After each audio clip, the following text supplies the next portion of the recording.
The views and opinions expressed in this program are those of the speakers. We do not claim that the video shows paranormal activity, but that the activity is unexplained at this time. We invite viewers' opinions and comments.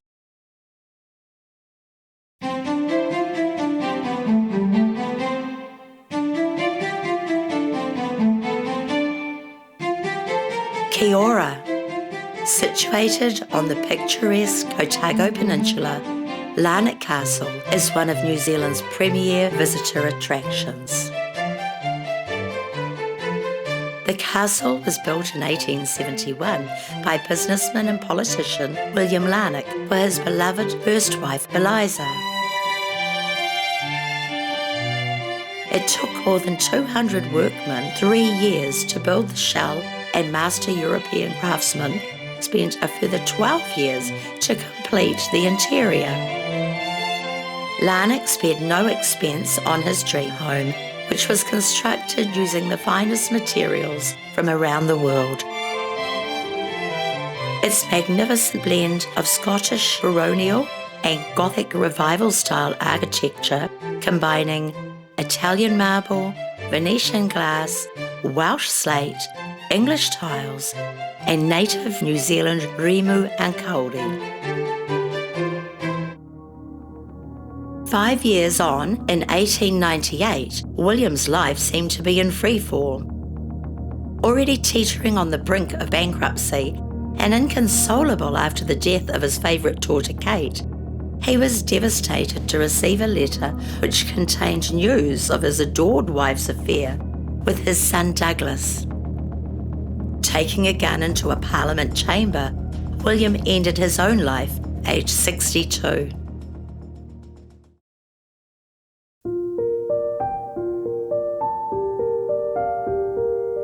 Following bitter legal battles over Larnach's will, his family sold the house in 1906. Subsequent to its sale, the castle was used as a home for soldiers suffering from shell shock, what we now recognise as post-traumatic stress disorder. In 1967, newlyweds Margaret and Barry Barker of Auckland were driving around the South Island of New Zealand when they came across the castle. There was no denying the strong magnetism of the 25-room Gothic mansion, with stair turret, hanging staircase, and the hand-carved ceiling, which had taken carpenters 12 years to craft. We were about to leave, Margaret recalls, when my husband Barry said he wished the place were his. The owner's reply, "You can have it, it's for sale." Then and there, contracts for the sale were exchanged. A few weeks later, the Barkers drove back with their belongings and set into motion an enormous home makeover.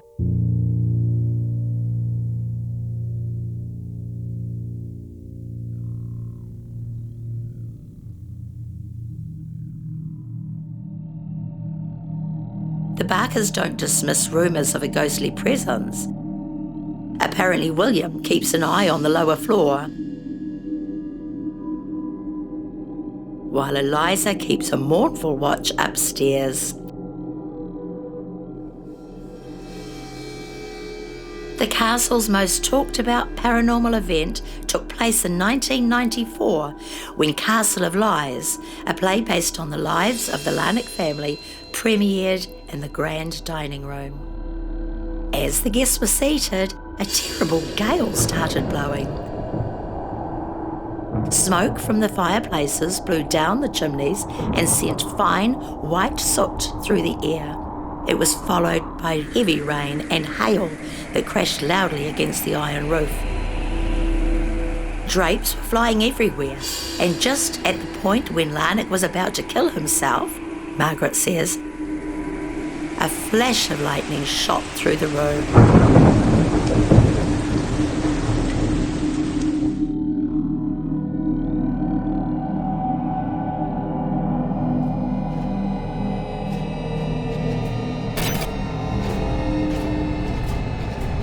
Haunted New Zealand conducted a joint investigation with the Quantum Foundation in April of 2022.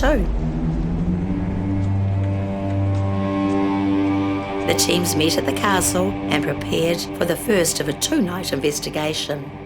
Splitting into teams, Kim started a communication session downstairs at the stables. Could you please touch my... Oh, what was that? Came from over there. That was a rather large thumb. Yeah. Could you please touch my... Oh, what was that? The bump sound was heard by everyone that was in that area at the time, whilst everyone else was outside and could not have been responsible for the noise. The teams switched locations, but just before leaving, Haunted New Zealand's Ian made one last attempt to communicate. Okay, I'm going to go soon, so if you'd like to talk or do something, let me know now.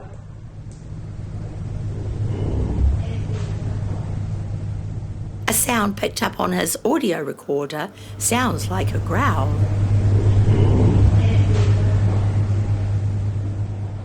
It is always a difficult task to investigate outdoors, but the team were undeterred and persevered with their investigation. It was a cold and windy night, and the light of the waning moon shone over the darkness of the castle. Despite the cold, we couldn't resist exploring the castle grounds. We performed a communication session out of the wind on the front steps. Kim noticed that when we all came back inside, her malmeter, which had been placed upstairs, picked up a spike in the surrounding electromagnetic field.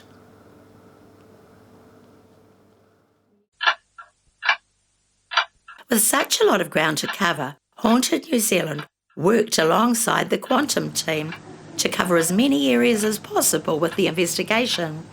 We're coming here humbly and respectfully.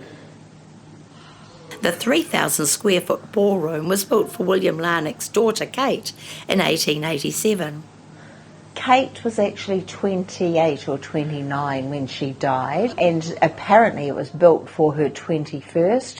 Here, members of both teams conducted a communication session. You don't have to be scared of us. We're not here to hurt you in any way, but we do have some devices around the room. If you'd like to come close to it, I'm going to see that you're here. Apart from some electrical noise from the kitchen, the ballroom was very quiet. Come and talk to us, please. Barbara from Haunted New Zealand set up a laser grid. Okay. The laser grid is used to identify any movement in the room by blocking off the beams of light. It is important that everyone is still and not breaking the beam. Ian, just get yourself comfortable. And even the fidgety team members must be accounted for. On this occasion, there was no obvious activity in the ballroom, but we don't expect activity every time. Okay, so apparently there has been a man seen here by the cloakroom, and I'm assuming that this was the cloakroom. They had a torch on, they shone the torch down here, saw as clearly a man up against the wall, realised what they'd seen, turned the torch back to see who it was, and he was gone. This is also an area where I feel really creeped out, and Tracy also has sort of had feelings here. I thought it was interesting that, someone with a dog has been seen kind of in the area, and I smelt dog. Okay. Well, shall we actually go into the hallway and talk to dogs? And, seriously, it's something that hasn't been tried. I definitely smelt dog in the hallway there, and it's a feeling where people think, it's creepy, so let's do it. Come on, boy. Come on. You're so beautiful. Oh, I just got a whiff of dog. Seriously, I did. With the luxury of having a large group on this trip, it meant that all the key areas of the property were covered with investigators. On review, Barbara from Haunted New Zealand captured some interesting recordings. On Monday night, Barbara captured what sounds like shouting over Lisa's question. It's like someone's sliding a door or something. That's what I thought it was. The next capture was at 6:30 a.m. on the morning after the first overnight stay.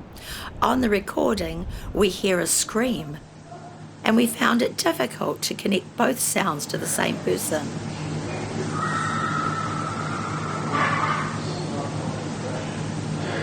When Amy from Haunted New Zealand is talking, Barbara picked up the sound of a voice which speaks over her. I would like to know your name.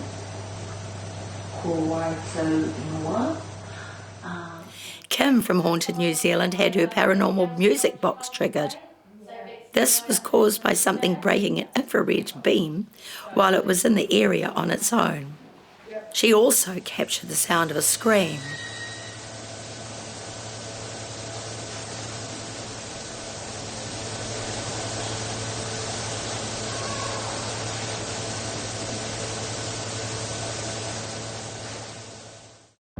We recorded some interesting EVPs, or electronic voice phenomena, on this trip, and it was an opportunity of a lifetime to spend time in the castle.